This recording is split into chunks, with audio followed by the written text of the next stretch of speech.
Welcome, everybody. It's our October. Oh my God, October already, Nazenin. I can't believe it. It's just Crazy, huh? We completed a year. So it's our sustainability and climate change community. We've been talking a lot about water, fire over the last few months. Now energy. And Kamil, thanks for joining last week. I know you were talking about a few things, right? Volcanic energy, the solar stuff. But I'd love for you to maybe share and kick it off and just go with it. Yeah, I mean, if I remember correctly, you guys kind of wanted me to run over what I was involved in originally when I first came to the States. David, are you sharing your screen? No, I think that was Michael.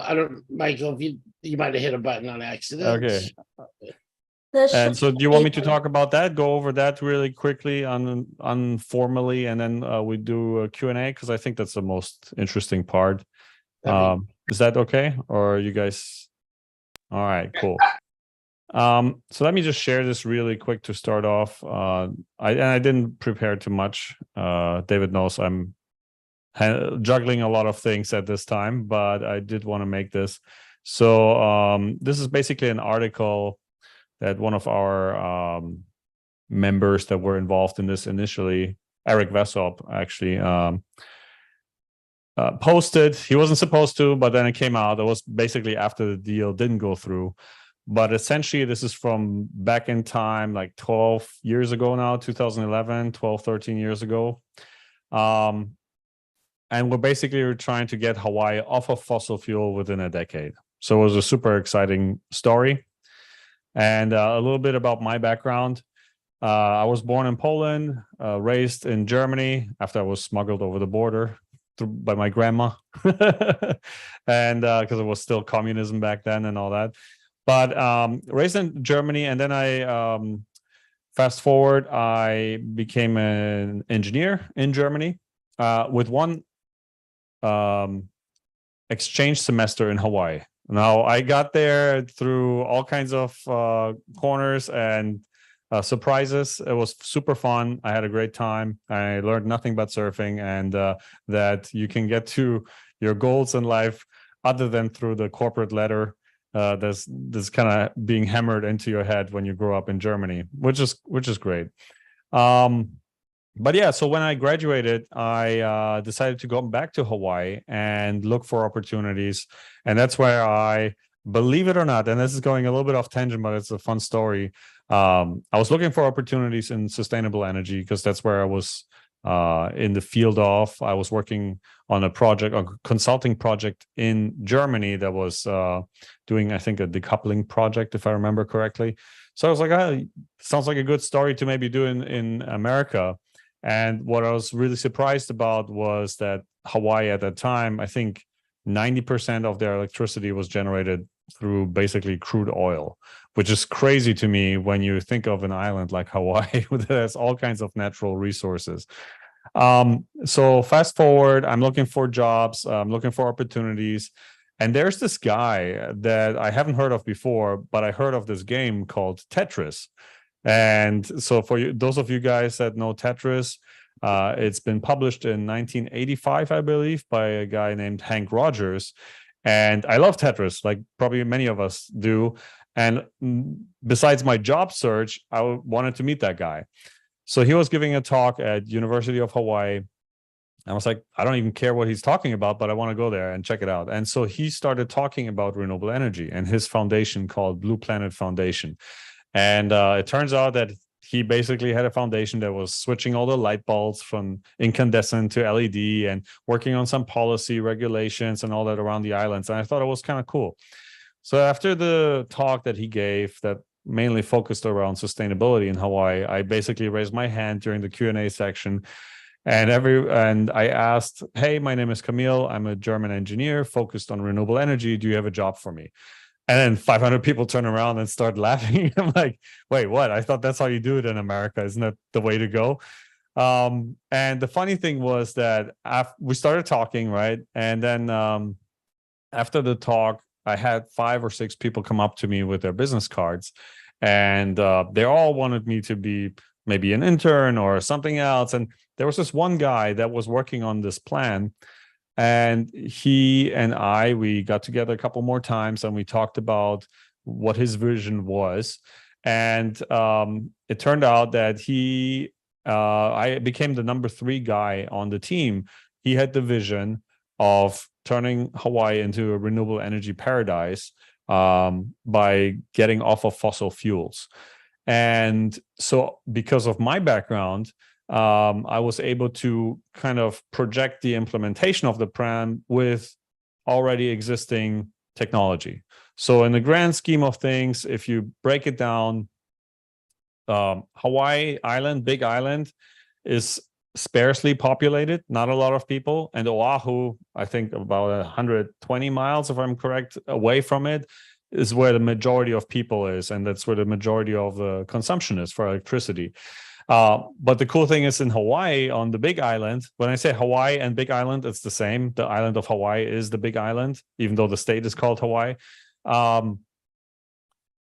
So on the big island, that's where all the geothermal activity is, or most of it, meaning active volcanoes. So for us, sometimes it just makes sense when you come from the outside to look at something and just be so shocked that things are not being done. And maybe there are some good reasons. So we were just thinking, why don't you just take the geothermal energy from the big island, connect the islands with undersea cable, rework the transmission and distribution system, turn it into a smart grid, and just be happy, right? It would just make so much sense. And other countries are doing that. For example, Iceland. Down the line, we actually went to Iceland, to the government, and we were in talks for them to help us build it out and replicate it somewhat in Hawaii. But yeah, anyway, my role, again, was just to implement it with already proven technology. No stuff that we had to rely on was 10 years away to be developed or anything. So it was really cool. Now, the biggest challenge was not technological. It wasn't even monetary. At that time, to get this project off the ground, the entire thing would cost less than what Elon Musk bought Twitter for. It was about $35 billion over a 10-year period, if I remember correctly. And you would get that in chunks, obviously, as you go along and as you create that project. So the first step would be to go to the utility company, which is publicly traded. It's called Hawaii Electric Utility. And 95% of the people in Hawaii get their electricity from them. There's only one island that has, I think, their own utility company, if I remember correctly. And so you would have to take them off the stock market, purchase them, take them off the stock market, do all the work, right? Create all the smart grid, all the transmission lines, and set it up for success. And then we wanted to actually relist it down the line as a technology company rather than a utility company. But it was just a different play, because then you can raise more money on the stock market because you have a different multiplier and all that type of jazz. Coming back to the hurdles, so we had the technology. It's been done before, nothing crazy. Yeah, there was a little bit of an engineering challenge because the waters in Hawaii are very deep. So when you lay undersea cables, you still have to kind of figure out that, but it's not like it was impossible. And again, for the price that I think like Twitter was bought, I can't even think of it that you could have done something like this instead. But yeah, so we wanted to turn it into a whole energy paradise. So the idea was to overbuild capacity. I think, let me just scroll through the article. It's actually all in the article. The entire island of Hawaii, was it 2.5 megawatt? The entire state is what they're drawing. Anyway, let's say it's a certain amount that the entire islands of Hawaii are drawing. We wanted to overbuild the capacity.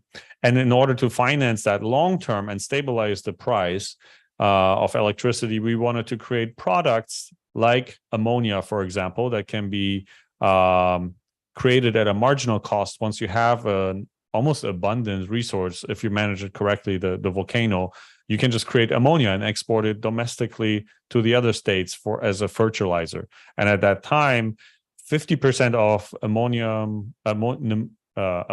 fertilizer, NH3, was produced and imported by Trinidad and Tobago that came to the United States. So if you do that locally or domestically, that's not just an easy market to capture, you would think, but it's also a national security type of aspect that will be very, very favorable. Yeah, but again, the hurdles initially, the cultural, because the people in Hawaii, there's a lot of, they're very risk averse, number one. But on top of that, the Hawaiian culture sees the volcanoes as Pele, the goddess of fire. And so you would have to cross that. And we actually did it by having a lot of like Hawaiian cultural leaders in top positions right from the get-go, right from the beginning. And we did grassroots outreach. And we essentially turned the discussion from, oh, you guys just come here to rape Pele and, you know, extract her resources. No, this is a gift from Pele to the people of Hawaii that you can use as a resource for abundance and prosperity. So we got that point. But then the more difficult discussion is with the actual power structure, meaning the monetary incentive of Hawaii Electric Utility, which has absolutely zero incentive to change anything. Now, after we did all that, they started promoting themselves as, oh yeah, we have this plan, and in 2045, 2050 will be like the renewable energy paradise and all that type of jazz.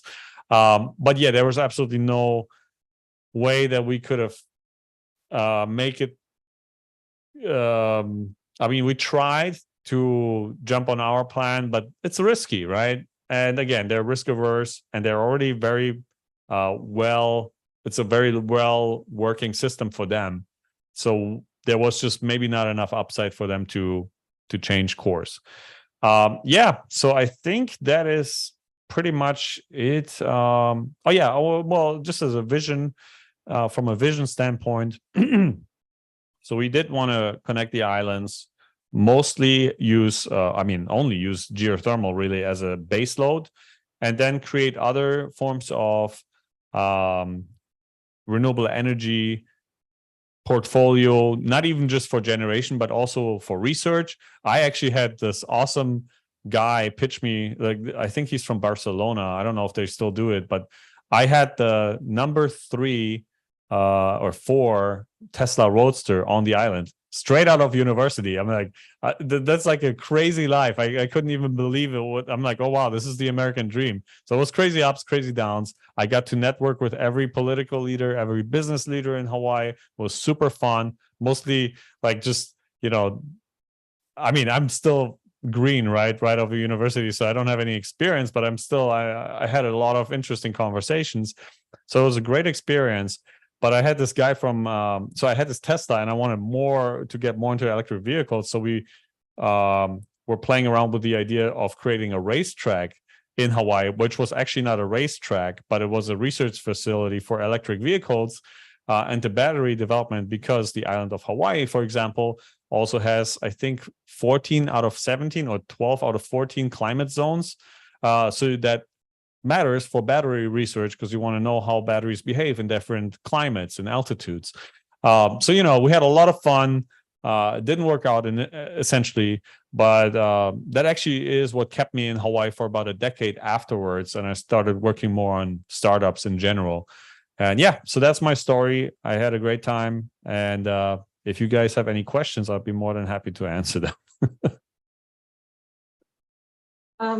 This is a really extreme story. And from engineering point of view, we all have striking ideas.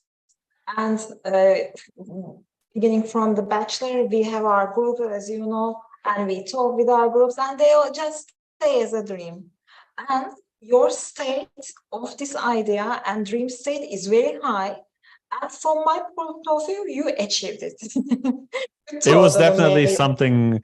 Yeah, I know what you mean. And I agree to personally, if I want to be egoistical about it, I only benefited from this experience. I got to actually to talk to students and like, hey, I need you guys to analyze this scenario for me as your thesis. So, you know, I got students teams working for me and, you know, all this type of stuff. It was super fun. And, you know, especially when you're young and you just come up and you're very, I don't want to say naive, but you're just kind of like, you believe in the best possible outcomes all the time. And then such an opportunity comes along, it just really feels amazing. So I'm very thankful for having had that opportunity for sure. And for changes to occur, especially in resistance zones, you know, the initial input may fail, then the secondary input may fail, third, fourth, and the 10th would make it. Becoming the pioneer is amazing, especially in an island far, far away, Polonia, from your hometown. This is amazing, totally amazing. Yeah, it was great.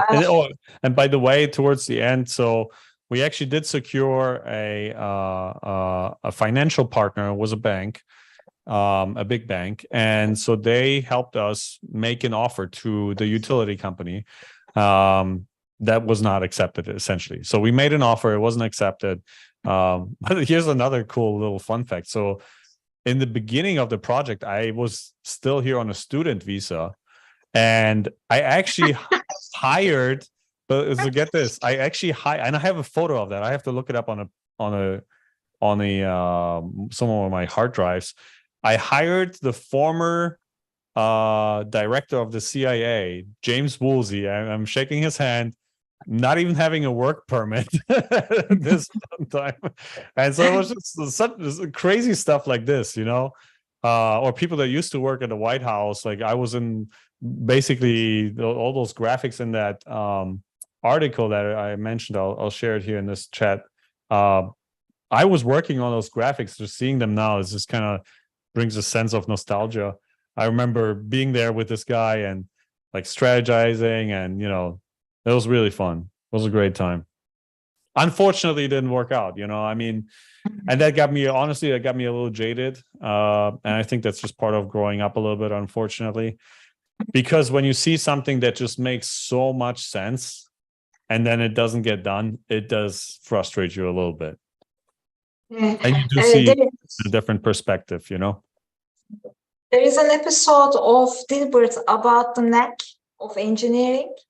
In that episode, Dilbert is very small, and her mother takes him to the doctor. Doctor says it is devastating, the worst possible case. What is it? Your son has the neck. What is it? Engineering. What will? How can we diminish that neck? Mother asks, and the doctor says, don't you ever do that. It is the worst scenario. Don't ever take the neck from the engineer. So I know what you mean. When engineers have the potential to make places and systems better for the people and environment, and when it is taken away, it is really kind of, from the engineering point of view, the downside. But from our point of view, this is totally a hero story. Amazing. I especially requested this from David, and I owe David a bunch of thanks about these WITI events, because I just started lecturing in Aydın University for the first time, and this is very simple. They would always do something very simple about getting to know each other, where you are coming in, where you are from. And you know what? I just did the same in the class. All of a sudden, all those shy students bring up their best potential, become talkative, social, and I really learned it from David, and I owe a lot of thanks. Thank you so much. David's a great guy. Only value from this guy. You Nazenin, I'm glad that helped. Becky, what's going on? What are you seeing? What do you see? I know there's a lot of stuff happening in Arizona. Climate change is happening, but are there many people talking about it, addressing it? I know they're bringing. What is happening? Oh yeah, I missed the no, boat they're on that. opening all kinds of centers here. They're opening another biotech center. They're opening one specifically focused on medical research. There's a huge campus. In fact, I went down this past week and looked at it. It's like a 6-story building, and they just lease out lab space and stuff to different startups and companies. And it's there's a lot. And I sent the one thing to Nazanin about the water thing, which I don't know what you thought of that, but I've seen that group do that. And thank you so much, Kamil, for your work. I mean, that's really impressive.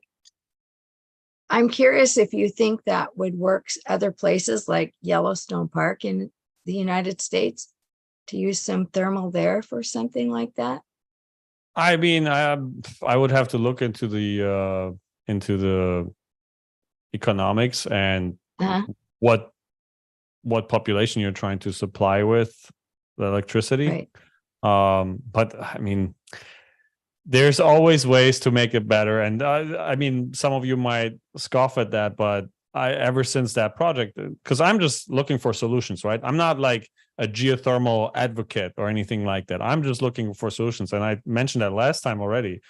I don't know why we're not doing nuclear. You know, anybody who's interested in saving the world and saving environment would look into today's nuclear technology and see, and I'm not even talking about traditional nuclear technology. I'm looking into small modular reactors that are passive, meaning that they can't actually even explode. They will just freeze if something goes wrong at ambient temperatures.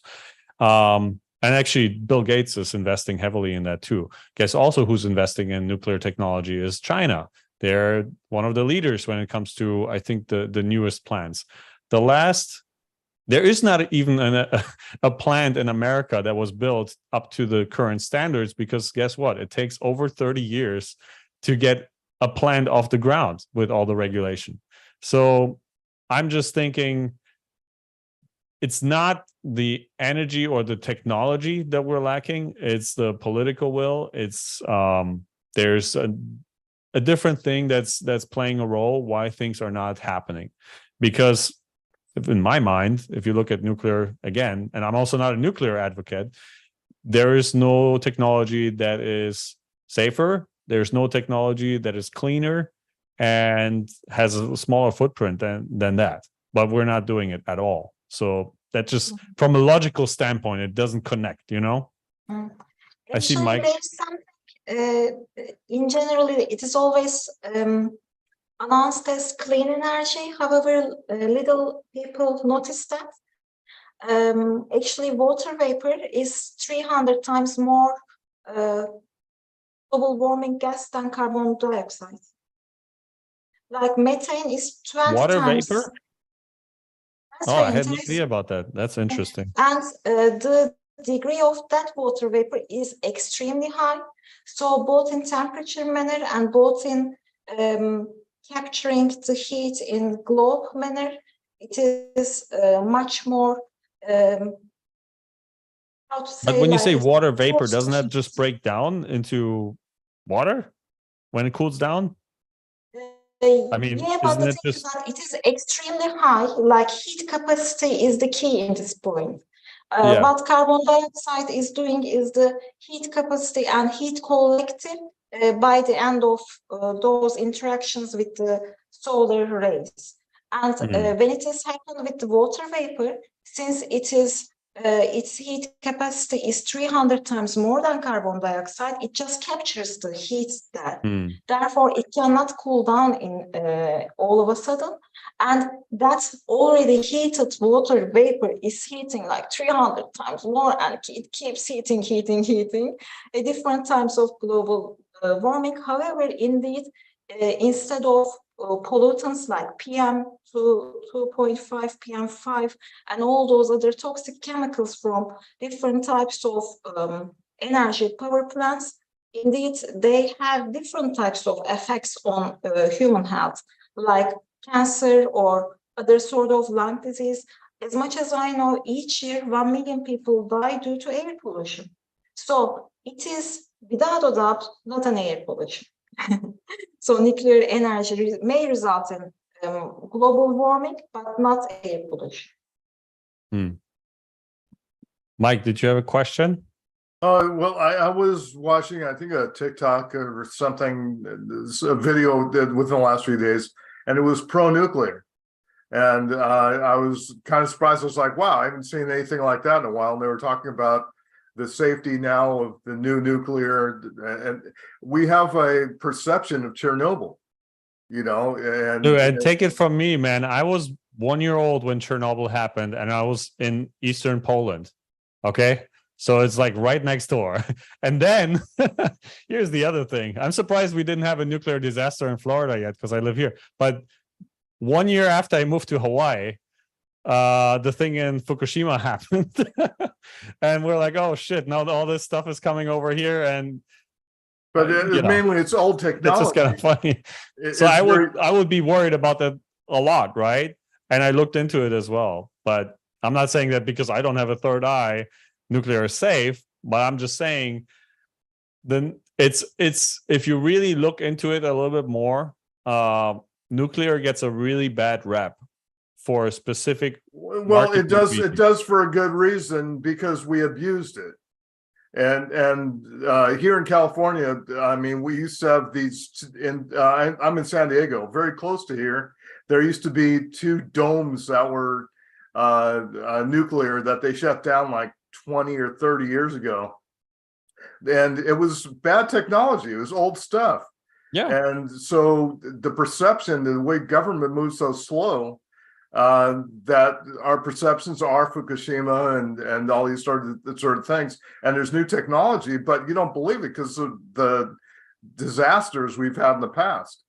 And yeah, but even in those disasters, I encourage you guys, if you're interested, to really dig a little bit deeper and look exactly on what is being reported and how exactly it's being reported, because statistics, right? There's this saying, don't believe a statistic that you haven't falsified yourself, or manipulated yourself, because statistics is just a language, right? And depending on what you want to say, you can twist and turn certain things. But there's a good reason. Like, imagine this, okay? What will be, let's just put nuclear aside, but what if we found the holy grail of, let's say, fusion, okay? The thing that's always 10 years away. Let's just say it happens to work tomorrow and it's the perfect energy source. Who would be the people that will be opposed to it? Would there be people that are opposed to it? Half the people will fight everything. Well, yeah, but that's one thing. But do you think there are stakeholders in the energy industry that have an interest of self-preservation? Of course. There you go. As much as I know, in 1995, fusion studies were taken off the concept to be founded, and there was a protest about researchers regarding, like, it's a fake science, don't you ever support or read or such. There was a protest as such against fusion, and only some specific centers really studied that around the globe. And after their achievements, now we hear more and more about their improvements. So even before it launched, that happened actually for fusion. All right. Yeah. To me, I just see patterns. I love seeing patterns. And to me, this just looks like the pattern from a cartoon where you see somebody sitting on the back of a donkey and they're holding a carrot on a stick in front of the donkey so that the donkey keeps walking, Yeah. But at the same time, there's carrots all over the donkey on the floor, but he doesn't see it. Totally. Sorry. And maybe we'll get Mitchell Clark, because he works at that fusion facility down in San Diego. Yeah. Come talk to us. Well, I would love to hear what's going on there and his perspective. No, totally. I mean, in nuclear, you're right. I mean, that's dude, and I'm not saying to stop research. No, absolutely not. I would love to have this. What's it called? I forgot the name of it, but there's like this theory where you could basically encapsulate the sun and draw all of its energy as a spacefaring civilization or something like that. Sure, what could go wrong at some point. Becky has her hand up. Right. And they are sorry, just real quick, Becky. I mean, they are talking about those solar panels that go above the clouds that can bring energy down. Oh, great. Right. And I know, Camille, that with the new pants technology, I mean, the tail you have because of the the nuclear stuff doesn't bother you too much. You mentioned, right? I'm just joking. All right. I think there's a lot going on with a lot of things. Like here, there's a lot of work going on with solar here and getting, instead of the big solar panels, reducing the size of that, reducing the size of the storage batteries. That's a big thing, is the size to store all that energy and have it available. They're working on green buildings here. And like Nazanin mentioned, dust in Arizona is a big problem. So the air quality, water, sustainable farming, there are just all kinds of things going on. And I think that we need all of those things. We need people to work together, and we need all those things. I agree. As long as, but here's the thing. My criticism is more like an attitude type of thing. As a society, we always strive to come up with the next shiny thing, but we don't use what we already have. And that goes back to what even June said early on. Before she thinks of a solar roof, she's looking to insulate her house, right? Because that's the most logical thing you can do. It makes absolutely sense. It's probably makes more sense than slapping a solar system on your roof, from a cost benefit perspective. And we are not doing that as a society globally, really. You only see very few places, and oftentimes this is because the need is just absolute. For example, I think it was an island in somewhere, a Spanish island. It's called El Hierro, if I remember. That was 2010 or 9 when I started this project in Hawaii. That was like one of those projects where I was looking up to, because they just did the most logical thing, and they're not the first ones. They basically used their mountains as a hydro storage for their wind turbines or something like that, if I remember, to get completely off the grid. So what do? They use wind, because it's a very windy area, to pump up water up the mountain, and when the wind is down, this basically acts as a battery with a hydro plant at the bottom of the mountain. And it just makes sense, right? So those types of things, I like to see logical solutions that are being implemented. And even to nuclear, there's this one guy called Kirk Sorensen. David, we need to get him on here or somewhere else. I'm sure you know this guy. I've been following him for so long, because he used to be hired by NASA to develop nuclear propulsion for spacecraft or rocket launches, I think. Then he was looking into the technology and all that type of stuff, and he realized that in the 60s we actually developed a thorium-based nuclear reactors. And so those are passive, where what means is you have to add energy to get it started, and then once it's running, but it's using salt as a medium. So like I said earlier before, if something were to go wrong, the salt basically just freezes at room temperature. And thorium is almost abundant. Everything around us has thorium, and the waste amount is much smaller. But here's the thing, if I remember this correctly, he said that we went with the other technology because it was more beneficial, because once you have the uranium that went through the process, you can use it for weapons. But when you have a thorium power plant, you can't use the waste for weapons or something like that. So it's a very fascinating guy. Wow. But there's always like something else. There's a reason why we're not doing it. It's not happening by coincidence that we're leaving this behind. Let's get him on for sure. Looks like he's in Alabama, so we can line him up for this. We'll get him for this. I think it makes sense. Now, one of our members from Australia last night came to our AI think tank. This is her company.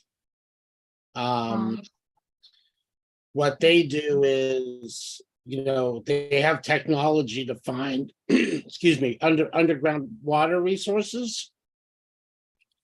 So it's newer technology, just in Australia currently, based in Queensland.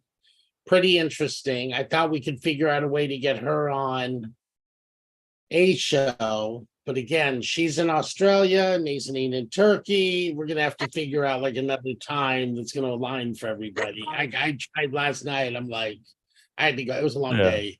A But very anyway, interesting topic, by the way. There's so much, apparently, so much Mhm. water resource underneath us. It's mind-boggling. Fresh Right. water. And now they just kind of dig and dig, and there's not really technology, but these guys have seemed to come up with something pretty cool. So we'll get Hmm. Georgina and somebody from their company on.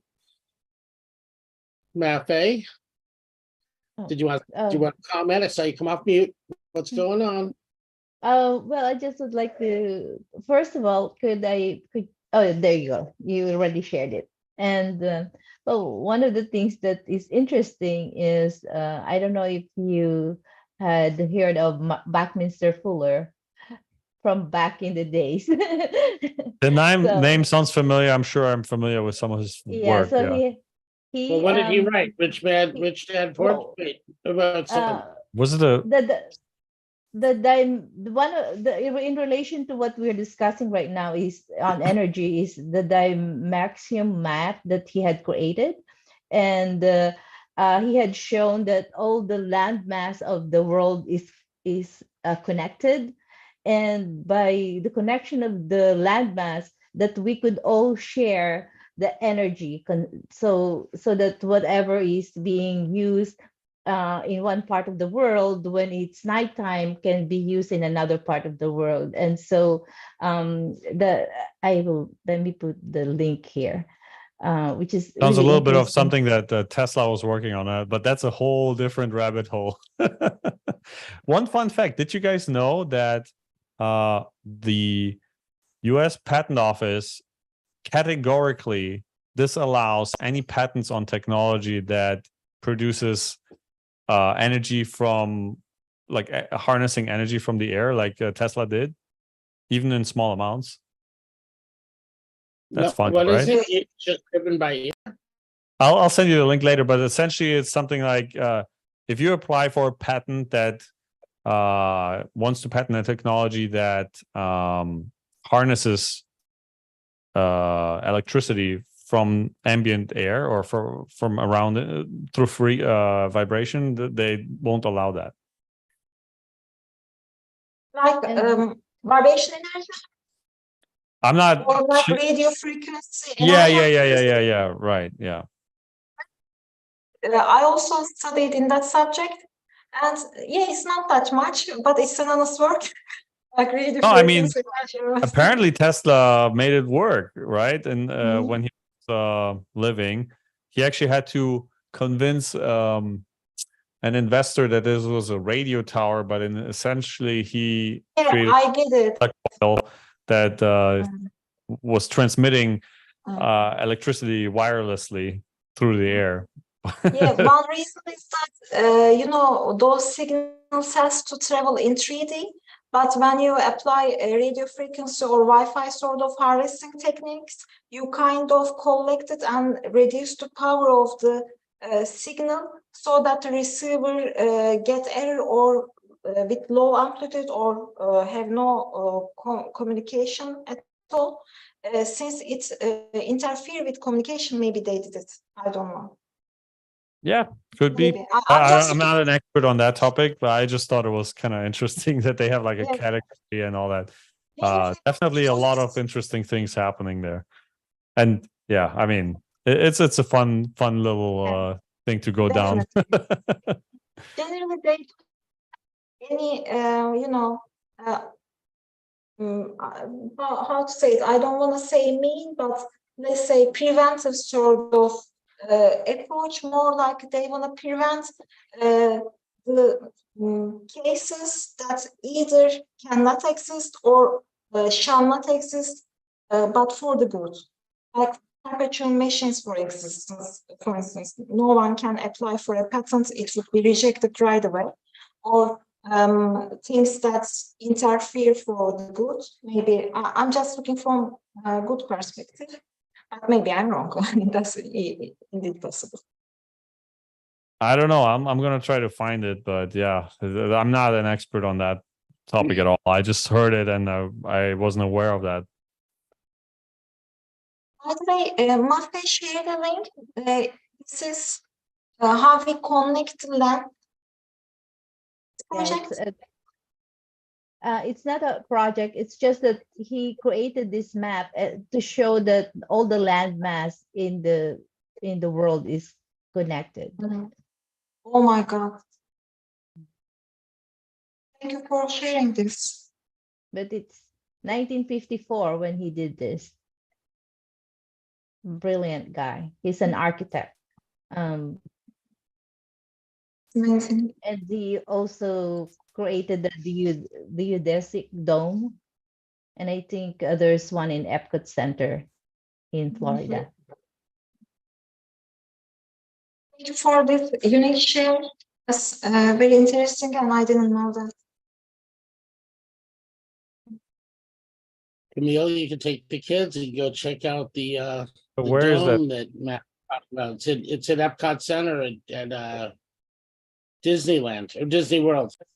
Oh, that's like 2 hours from me. I gotta check that out. I mean, aren't we all still connected no matter what? Like, we're all on the crust. I don't understand this. Yes, we're connected. This is actually where I see that. I'm sorry. For instance, we take the plane to pass Pacific Ocean, but this says you can do it maybe with your car. Indeed, it would be longer to Like a take it, cable or but it's something? possible. Oh, okay. Yeah, I guess. Yeah, you could do it. Nice perspective. I like Yeah. it. Yeah. And also about nuclear energy, I recently learned that forest fires stem from dry air. And, there is also another regenerative perspective in sustainability subject.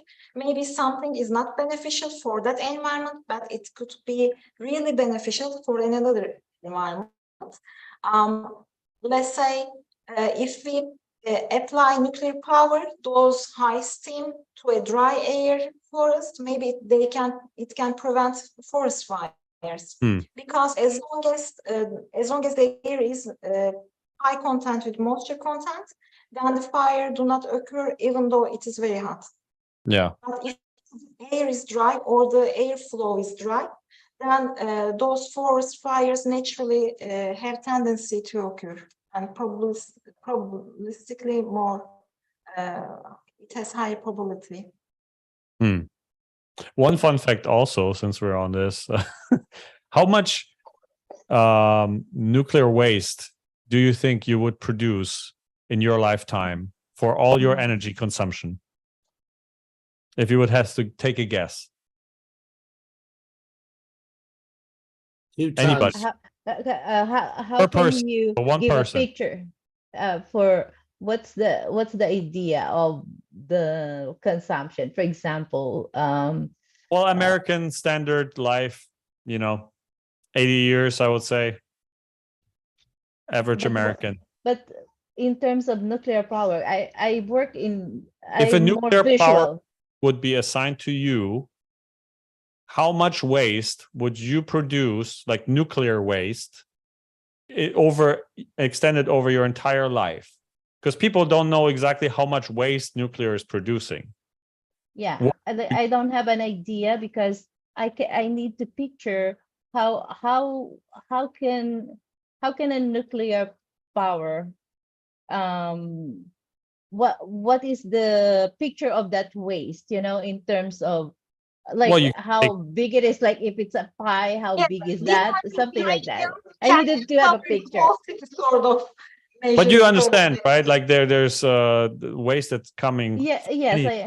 And so for all your consumption, whether it's just being on a Zoom call, having a cell phone charged, AC, making food, heating water, cooling, all kinds of stuff. So essentially, does anybody else want to take a guess? You can say plate, you can say in dumpsters, you can say in microns, whatever you think it is. Nanoscale. It's actually the size of a soda can. It's the size of a Coke can over your entire life.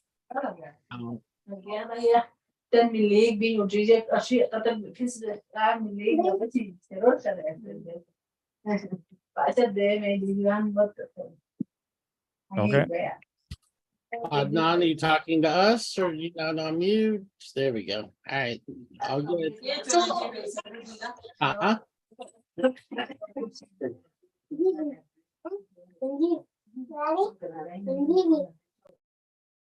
I muted. Okay, so I waned her. No, I'm kidding. So that's an inside joke. So that's the picture of it. That a size of Kodakan is what a person can consume. Because I didn't No, know. how much it would take That's- for a uranium, right? Because that's the waste product. Mhm. How much uranium you would produce as a waste product from generating electricity with nuclear energy. So uranium, right? You basically just heat up water and create steam, and that runs a generator, right? That's how nuclear power plant works. But the way you heat it up is through the nuclear reaction, right? Yeah. And then at the end, there's a waste product, and that waste product would basically the size of a soda can. Thank you for giving the visual. Oh, absolutely. Now it Right. makes sense. I mean, I was Thank you. surprised because I just never thought about it. And you Right. know, especially coming from Germany, you see like those big transports of trains and all that type of stuff. And yeah, whoever is We probably interested, want to compare it's it a to other topic. things, right? What are we using now in waste for what we're currently doing? What is, nuclear? Yeah, if you look at the other waste products, right, from other electric consumption, there's also some TED Talks that are very interesting. They're probably 10 years old now. Just look at how many people die per kilowatt hour per energy source. It's a very interesting topic. Totally. Okay, So everybody. we will have a net member orientation right now, That's in 1 hour. 1 hour. And what is the next one? And then Space- then we have business not as usual, safe Oh, space okay. about race at 3 Pacific. Tomorrow, the AI think tank at 9 a.m. And then we have low code, no code at 3 p.m. tomorrow. We're going to talk about, we're splitting that into a Salesforce stack and a Microsoft stack. So thank you, everybody. Thank you, Thanks, Camille. Great Thank you, session. guys. Thank you so much. So Yeah, much we- for Good sharing meeting. experiences. Thank you. Thank you. It was fun. Feel free to Yeah. connect. So, thank Let's you get for Kirk. coming here. All right. Take care. Bye. Bye, Okay, guys. bye-bye. Thanks. Bye.